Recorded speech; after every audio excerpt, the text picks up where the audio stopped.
오늘은 사무엘상 3장 1절부터 10절 말씀을 중심으로 부흥 그리고 부흥이라는 제목으로 말씀을 전하겠습니다. 여러분은 주로 언제 기도하십니까? 방금도 기도하셨고, 식사 전에도 하시고, 잠들기 전에도 하시고, 그리고 오늘 말씀 마치고도 기도를 합니다. 이 정도 기도는 교회를 다니면 열심히 다닌다고 하면 다 이 정도는 합니다. 그런데 간절한 기도, 울부짖으며 하는 기도를 하신 지 얼마나 되셨습니까? 진심은 있는데 전심으로 하는 기도를 하신 지 얼마나 오래 되셨습니까? 보통 이런 기도는 우리 삶에 문제가 생기면 기도하게 됩니다. 제가 고등부 아이들을 가르쳤을 때의 일입니다.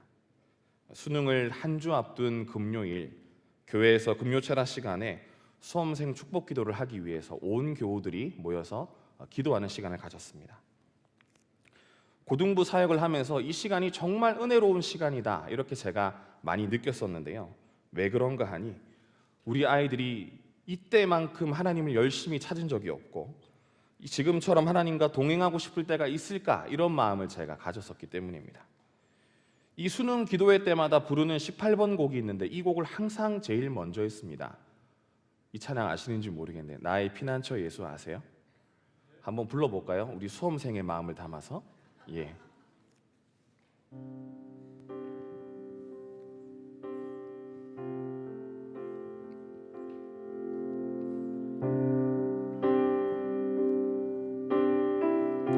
나의 피난처 예수, 나의 피난처 예수 의지해요. 나의 피난처 예수 의지해요.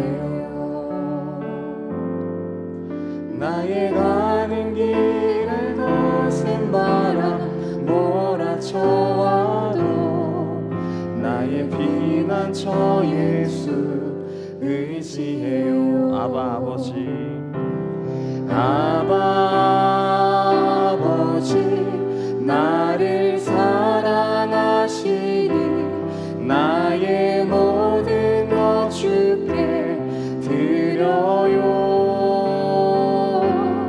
아바 아버지, 내가 여기 있으니 주님 영광 위하여 써주세요.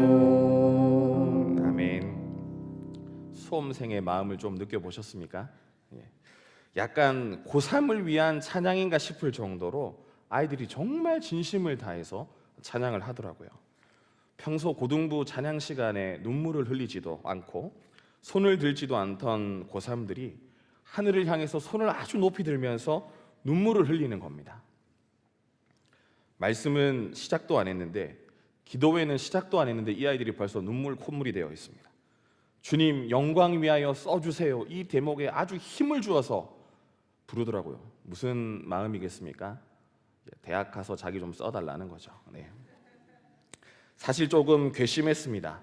평소에 찬양 좀 열심히 하지, 평소에 기도 좀 하지.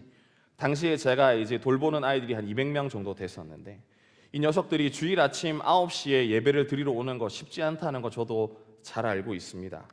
그런데 설교자 입장에서는 200명 중에 100명이 고개를 숙이고 머리카락을 저에게 총구를 겨누듯이 시커먼 머리카락을 겨누고 있다면 어떤 마음이겠습니까? 그때 제가 이 아이들의 얼굴을 봐야 되는데 항상 정수리만 보면서 설교했던 기억이 있습니다. 그런데 이런 아이들이 수능을 앞두고 눈물 콧물을 흘리면서 주님 영광 위하여 써주세요, 어떻게든 대학을 가서 직장을 얻고 주님 영광을 위해 쓰임받고 싶습니다, 기도하니까 제가 괘씸한 마음이 들다가도 그래, 두려움과 불안함 앞에서 너희들이 다른 것 의지하지 않고 하나님 찾는 거 귀하다, 예수님 붙잡는 모습이 너무 보기 좋다, 이런 마음을 제가 품었습니다. 참고로 다음 주 월요일이 되면 수능이 100일 앞으로 다가옵니다. 기도해 주시기 바랍니다. 그리고 이번 주에 뭐가 있는지 아세요? 잘 모르시는군요. 여기 적혀 있습니다. 이번 주에 중고등부 수련회가 있습니다. 청소년 시기에 하나님의 말씀을 잘 들을 수 있고 하나님의 마음을 발견할 수 있도록 기도해 주시기 바랍니다. 그런데 이 수능을 앞둔 수험생들만 이렇게 기도하겠습니까? 우리들도 마찬가지입니다. 뭔가 문제가 생겨야 기도를 하죠. 직장에서 어려움을 겪거나 병원에서 생각지도 않은 진단을 받거나 아니면 자녀가 말도 안 되게 속을 썩이거나 그런 일이 생기면 우리가 그제서야 하나님 도와주세요 하고 무릎을 꿇는 경우가 많습니다. 저희 스승 되시는 목사님께서는 이런 말씀을 하셨습니다. 평소에 새벽 기도에 보이지 않던 사람이 갑자기 나오면 그 사람에게 문제가 생긴 거니 잘 돌봐라, 이런 말씀을 하셨습니다. 그 말씀이 오래 마음에 남는데요. 물론 이 자리에 계신 분들 중에는 비가 오나 눈이 오나 성전을 잘 지키시는 분들이 많은 줄로 압니다. 평소에도 예배 자리를 지키시고 기도의 불을 꺼뜨리지 않는 분들이 참 많은 걸로 제가 알고 있습니다. 그런데 많은 경우에 사실은 저를 돌아보니까 간절한 일이 생겨야 간사하게도 기도하게 되더라고요. 성경을 보면 이스라엘 백성들도 별반 다르진 않았습니다. 참 위로가 되는 대목인데요. 광야에서 보면 하나님이 만나를 내려주시고 홍해를 통과하는 놀라운 기적을 경험했는데 이 사람들은 조금만 불평할 거리가 생기면은 차라리 애굽으로 돌아가자, 여기는 물도 없고 고기도 없다, 이게 뭐냐 하고 원망을 터뜨렸습니다. 사사시대에도 보면은 평안할 때는 하나님을 금방 잊어버리고 우상을 따르다가 밖에서 적이 쳐들어오면은 고통을 느끼고 그제서야 하나님한테 살려달라고 울부짖고 회개하는 모습이 사사기에 잘 나와 있습니다. 왕정시대도 마찬가지입니다. 눈에 보이는 성전이 잘 지어져 있으니 우리는 괜찮겠지, 거기 하나님 잘 모셔뒀으니까 문제가 없겠지, 이런 마음을 가지고 말씀을 의지하기보다는 사람을 의지하고 왕을 의지하고 우상을 섬기다가 결국 나라가 무너지고 포로로 끌려가는 모습이 성경에 나와 있습니다. 그러면 그제서야 하나님의 말씀을 다시 찾는 모습들이 반복해서 나오는 게 성경 이야기입니다. 문제가 터져야 비로소 하나님께 돌아왔던 이스라엘, 그 모습이 오늘 우리의 신앙의 모습과 꼭 닮아 있는 것 같습니다. 문제가 터져야 이스라엘 백성들이 하나님께 돌아오듯이 문제가 생겨야만 하나님께 기도하는 그리스도인들이 생각보다 많은 것 같습니다. 그러면 하나님께 내 기도를 제발 응답해달라고 기도합니다. 하나님 제발 응답해 주세요. 하나님 제 기도를 제발 좀 들어주세요. 어떤 문제가 터져서 드리는 기도는요, 감사의 기도와는 차원이 다릅니다. 일단 소리가 큽니다. 울부짖습니다. 그리고 간절합니다. 하나님께서 나의 기도와 기대에 부응해 주시기를 원하는 마음이 아주 크게 담겨 있는 기도입니다. 우리가 잘 아는 다윗도 그러한 마음을 담아서 기도했던 구절이 있는데요. 시편 109편 1절을 함께 읽겠습니다. 내가 찬양하는 하나님이여 잠잠하지 마옵소서. 하나님의 마음에 합했다고 하는 사람이 내가 찬양하는 하나님 가만히 계시지 마세요, 뭐 좀 해보세요, 이렇게 탄원을 했다는 겁니다. 하나님이 자기의 기대대로 부응해 주시기를 바라는 마음을 가지고 탄원시를 적은 것입니다. 그럼 이 시점에 오늘 말씀의 제목인 부응이라는 단어를 한번 살펴보길 원하는데요. 국어사전에 봤더니 어떤 요구나 기대 따위에 쫓아서 응하다 이렇게 나와 있더라고요. 비슷한 말로 한다면 호응 정도가 되겠습니다. 그러니까 우리는 하나님께 기도하는 것들이 하나님께서 내가 하는 기도에 응답해 주시기를 바라는 그런 기대를 하면서 기도할 때가 많다는 겁니다. 하나님께서 우리의 기도를 들어주시기를 기대하면서 이루어 주시기를 바라면서 기도할 때가 많다는 것이죠. 그러다 보니까 문제가 생기나요? 문제가 생깁니다. 이상한 포인트에서 이렇게 또 웃어주시. 하나님께 실망할 일이 너무 많이 생긴다는 겁니다. 하나님이 우리 기도에 응답하신 적이, 내가 원하는 그 기대에 부응하신 적이 생각보다 너무 적다는 거예요. 그래도 내가 하나님의 자녀인데 하나님의 말씀을 붙잡고 살아가는데 이렇게 안 도와주시나, 좀 도와주시면 안 되나, 이런 마음들이 우리에게 생기고, 그런 마음을 담다 보니까 우리가 섭섭한 마음이 생기더라는 말입니다. 그러다 보면 기도도 더 이상 나오지 않게 됩니다. 하나님께서 우리의 기도에 부응해 주시기를 기대하면서 기도하니까 그렇더라는 것입니다. 잘못된 부응을 기대하면 내 삶과 신앙의 부흥을 기대하기는커녕 낙심만 깊어지고 신앙생활의 기쁨도 잃어버리게 됩니다. 사랑하는 성도 여러분, 신앙의 위기는 기도가 사라질 때가 아니라 하나님의 말씀이 내 기대에 갇힐 때 찾아오게 되는 것입니다. 하나님을 내가 조종하려는 순간부터 신앙은 멈추고 부흥은 멀어져 갑니다. 바라기는 오늘 말씀을 통해 우리의 입맛대로 하나님이 부흥해 주시기를 바라는 부흥을 쫓는 사람들이 아니라 하나님이 알려주시는 부흥을 깨닫고 삶과 신앙이 날마다 부흥하는 성도들이 되시기를 예수님의 이름으로 소망합니다. 함께 따라하겠습니다. 첫째, 깨어 있어야 합니다. 제가 지금은 이렇게 장년 어르신들이라고 해서 죄송합니다. 장년들과 말씀을 나누고 있지만 저도 중고등부 학생 시절이 있었습니다. 제가 올해 38살인데요. 안 놀라시는군요. 예. 아마 저를 가르쳤던 선생님들도 이 자리에 아마 그 나이대가 앉아 계실 것 같습니다. 그 시절 저는 총회공과를 통해서 신앙을 배웠는데 바로 이 책이었습니다. 하나님 나라 부르심과 응답, 기억나시나요? 그런 책이 있었습니다. 예.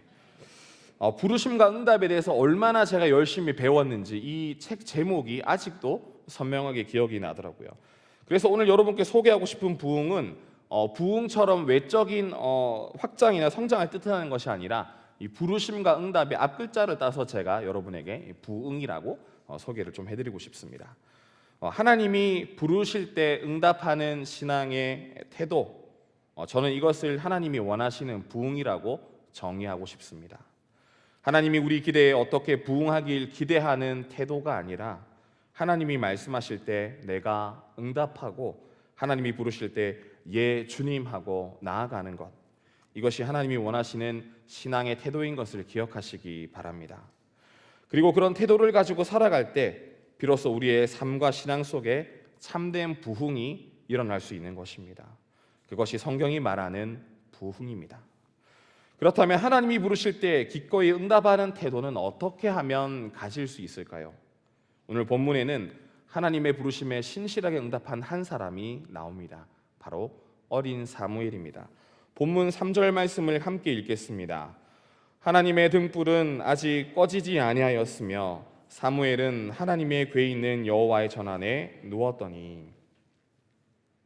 이 사무엘은 어려서부터 하나님께 드려진 아들이었습니다. 그의 어머니 한나는 오랜 기도 끝에 얻은 이 아이를 하나님께 서원한 대로 성전에 드렸고, 그래서 사무엘은 어릴 때부터 엘리 제사장 밑에서 성전에서 생활을 했습니다. 사무엘은 여호와의 전 장막 옆에서 지내면서 성막에서 등불을 관리하는 일을 했습니다. 성막의 등불은 요즘처럼 편안하게 켜지는 것이 아니고 자동으로 기름이 공급되는 것도 아니라서 시간에 따라서 기름을 부어주는 것이 중요했습니다. 때로는 불씨가 꺼지지 않도록 밤에도 시간마다 일어나서 불을 켜고 기름을 넣는 일을 잘 해야 했습니다. 그러니까 사무엘은 하나님의 성막에 있는 불이 꺼지지 않도록 지키는 사람이었다는 것입니다. 성경에 나오는 등불은 평범한 등불이 아닙니다. 출애굽기 27장 20절로 21절 말씀을 함께 읽겠습니다. 너는 또 이스라엘 자손에게 명령하여 감람으로 짠 순수한 기름을 등불을 위하여 내게로 가져오게 하고 끊이지 않게 등불을 켜되 아론과 그의 아들들로 회막안 증거궤 앞 휘장 밖에서 저녁부터 아침까지 항상 여호와 앞에 그 등불을 보살피게 하라. 이는 이스라엘 자손이 대대로 지킬 규례이니라. 무슨 말씀이냐면요, 이 등불은 하나님이 이스라엘 백성들 가운데 임재하신다는 상징이었다는 말이에요. 그러니까 이 등불이 켜져 있을 때는 하나님이 이스라엘과 함께 하신다는 이런 말이었다는 겁니다. 제사장들은 그래서 여호와 앞에서 저녁부터 아침까지 이 등불을 꺼뜨리지 않고 켜두어야 했습니다. 이것은 성막에서 이루어지는 의식이 아니라 하나님과 이스라엘 백성의 관계를 드러내는 믿음의 지표였던 것입니다. 그런 시대에 이런 어린 사무엘이 그 등불을 지켰다는 것은 하나님과 멀어진 시대 속에서 신앙의 마지막 보루가 되었다는 뜻이기도 합니다. 모두가 잠든 시대, 제사장 엘리조차 하나님의 음성을 듣지 못하는 그 시대 가운데 하나님의 임재를 상징하는 등불을 지킨 사무엘에게 하나님은 음성을 들려주셨던 것입니다. 이 말은 사무엘이 늘 깨어 있었다는 이야기입니다. 성실했던 사무엘의 일과를 신앙생활이라고 생각해 본다면 사무엘은 늘 깨어 있었고 영적으로 잠들지 않았던 사람입니다. 그리고 바로 그 깨어 있음 덕분에 하나님의 부르심을 들을 수 있는 길이 열렸던 것입니다. 마치 마태복음 25장에 나오는 슬기로운 5 처녀 이야기처럼 하나님의 음성을 들을 수 있도록 언제나 마음의 준비를 하고 살았다는 말입니다. 성경은 데살로니가 5장 6절에서 이렇게 말합니다. 함께 읽겠습니다. 그러므로 우리는 다른 같이 자지 말고 오직 깨어 정신을 차릴지라. 정신을 차리라, 근신하라, 깨어 있으라. 우리가 말씀 앞에, 하나님 앞에 정신을 차리고 있으면 말씀이 들려질 거라고 성경은 말하고 있습니다.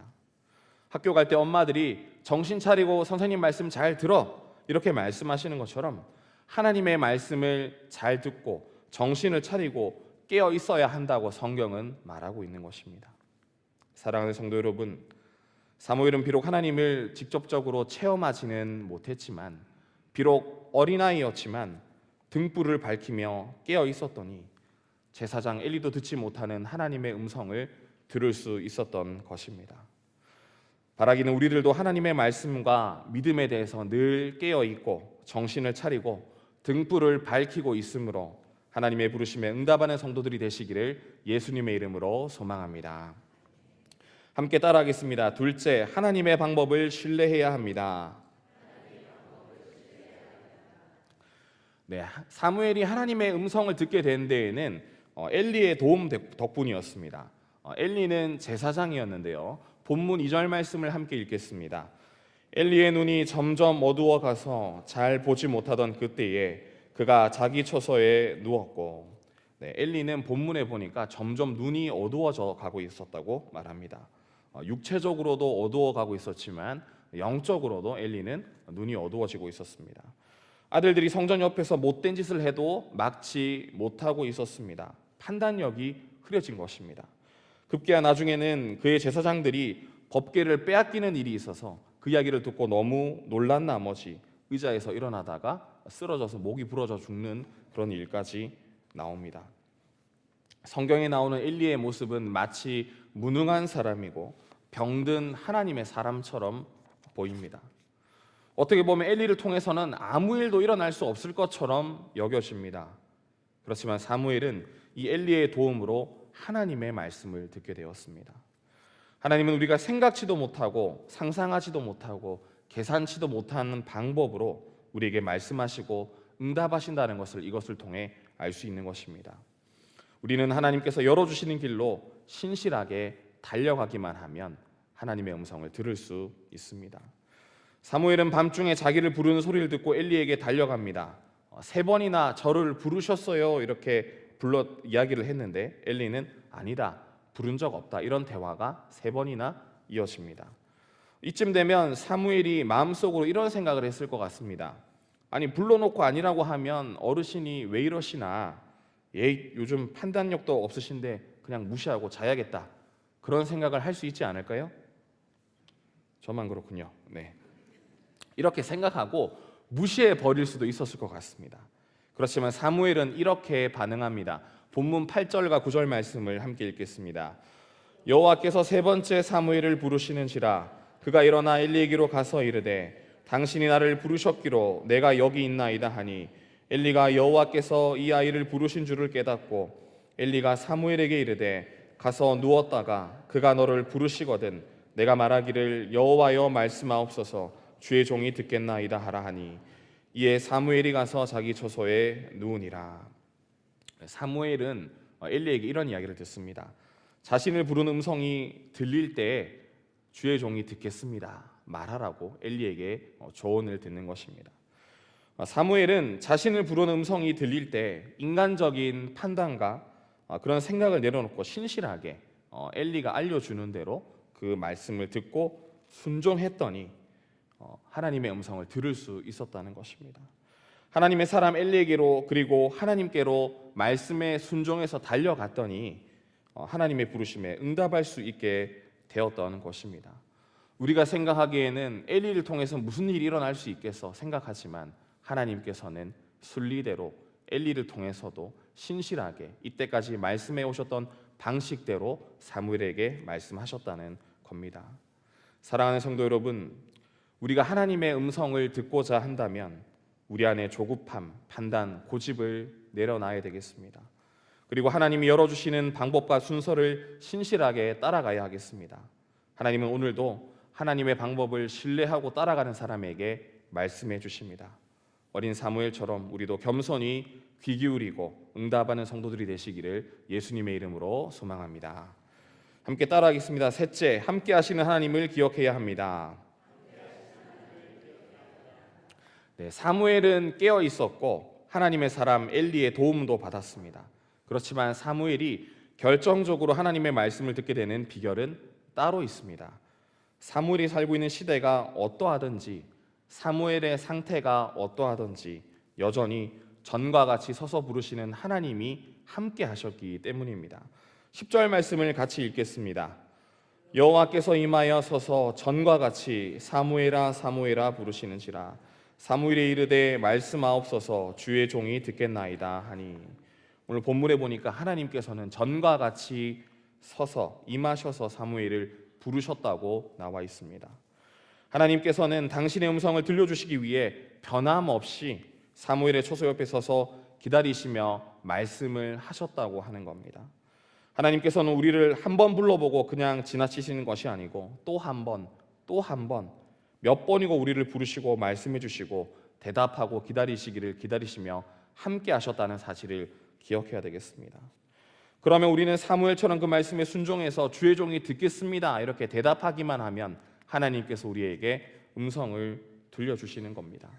우리가 어떤 상황일지라도, 우리가 어떤 형편일지라도, 마치 오늘 본문 1절처럼 하나님이 보이지 않는 시대와 같은 상황일지라도 하나님은 우리 옆에 여전히 서서 계시면서 우리에게 음성을 들려주십니다. 그 하나님을 기억하면서 우리는 분주한 마음을 내려놓고 우리의 방법을 내려놓고 주님 말씀하십시오, 주의 종이 듣겠습니다 이렇게 응답할 때 하나님께서는 우리에게 반드시 하나님의 음성을 들려주실 줄로 믿습니다. 사실 오늘 우리가 나눈 부르심과 응답은 뻔한 내용이고 우리가 너무나 잘 아는 내용입니다. 그렇지만 이 믿음의 원리가 우리 삶에서 작동하지 않는다면, 우리 입맛대로 하나님이 우리 기대에 부응해 주시길 기도하며 기도하는 사람이 된다면 그것만큼 비참하고 슬픈 신앙생활도 없을 것입니다. 교회 다닌다고, 하나님을 믿는다고 왜 신앙생활에 어려움이 없겠습니까? 왜 하나님께 부르시는데 응답이 더디게 올 때가 없겠습니까? 축복의 아이콘이라 불리는 야곱도 성경에 보니까 험난한 세월을 살았다고 고백을 했습니다. 하나님 마음에 합한 사람이라고 나왔던 이 다윗도 시편에 보면 탄원시가 가득합니다. 그들이 험난한 믿음 생활을 하고 답답한 이야기가 계속되었다면 우리라고 다르겠습니까? 우리도 그럴 텐데 그럴 때마다 내 기대대로 응답하지 않으신다고, 하나님이 내 기대대로 부응하지 않으신다고 섭섭한 마음을 가진다면 우리 신앙생활에 기쁨이 있을까요? 사랑하는 성도 여러분, 이 말씀을 들은 우리들은 하나님이 나에게 어떤 응답을 해주시기를 기대하기보다는 그런 신앙을 넘어서서 하나님이 나와 함께 하신다는 것에 기쁨을 누리시는 성도들이 되시기 바랍니다. 그분의 부르심을 듣는 것에 기뻐하고 그분께 응답하는 것을 기뻐하는 저와 여러분이 되기를 예수님의 이름으로 축복합니다. 네, 함께 따라하겠습니다. 내가 원하는 부흥을 넘어 하나님이 주시는 부흥으로 가는 길. 첫째, 하나님 앞에 깨어 있어야 합니다. 둘째, 하나님의 방법을 신뢰해야 합니다. 셋째, 함께 하시는 하나님을 기억해야 합니다. 이 세 가지를 마음에 품고 살아갈 때 주님이 원하시는 참된 부흥을 누리시는 성도들이 되시기를 예수님의 이름으로 축복합니다. 네, 이 시간 말씀을 기억하며 함께 고백하고 싶은 찬양이 있습니다. 내가 원하는 것을 하나님께 아뢰는 신앙을 넘어서서 내가 원하는 한 가지가 주님의 기쁨이 되는 사람이 되었으면 좋겠습니다. 찬양의 가사처럼 내 마음을 새롭게 해주셔서 내가 원하는 부흥을 넘어서 삶과 신앙의 진정한 부흥을 경험하는 사람 되게 해달라고 이 고백을 담아 함께 찬양하겠습니다.